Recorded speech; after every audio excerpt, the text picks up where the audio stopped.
May Marliamien, May Maltilcatufe. Hoy aprenderemos sobre simbología y figuras mapuches. Hola, hoy les voy a hablar sobre algunos de los símbolos mapuche. Dentro de los más importantes encontramos en primer lugar el rehue.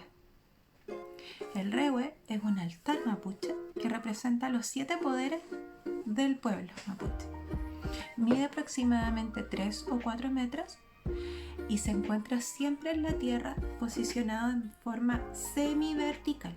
Recordemos, vertical, horizontal, semivertical, mirando hacia el este porque en el este es de donde sale el sol. El rehue. Otro de los símbolos mapuches más importantes es su árbol sagrado, el folle. El folle no nos suena mucho, pero si les hablo del canelo, quizás sí. El canelo es el árbol sagrado mapuche y es llamado canelo por su similitud con el árbol de canela. Es un árbol muy importante para el pueblo mapuche porque es un árbol que tiene muchas propiedades. Dentro de ellas encontramos un alto porcentaje de vitamina C, altísimo en hierro, muchas propiedades curativas para curar heridas. Incluso últimamente se han encontrado en el canelo o folle propiedades que podrían llegar a curar el cáncer. El folle. Quizás uno de los símbolos mapuche más conocidos es su instrumento musical, el cultrún. Nosotros hemos visto el cultrún en diversas ceremonias y esto es porque el cultrún es un instrumento musical que permite a la machi tomar contacto con las divinidades del pueblo mapuche, con todos sus espíritus durante los machitunes.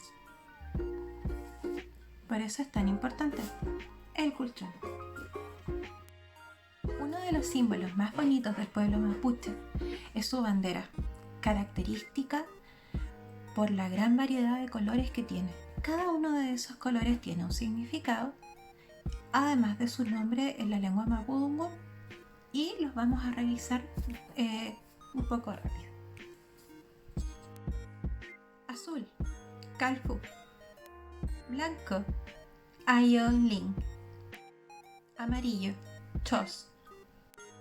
Rojo, Kelu. Verde, Karu. También dentro de la bandera encontramos un cultrún que representa los 4 puntos cardinales y Gemil, que representa el arte, la manufactura, la ciencia y el conocimiento del pueblo mapuche. Calfu representa la vida, el orden y la abundancia. Ayonling representa la limpieza, la curación y la longevidad. Chos representa la renovación. Kelu representa la fuerza y el poder. Y por último, Karu representa la naturaleza, a la fertilidad, al poder de la curación y a la sabiduría del pueblo mapuche. Espero que esta cápsula les haya gustado y que hayan encontrado información útil sobre nuestro pueblo mapuche. Bye. Feliz Huetripantu.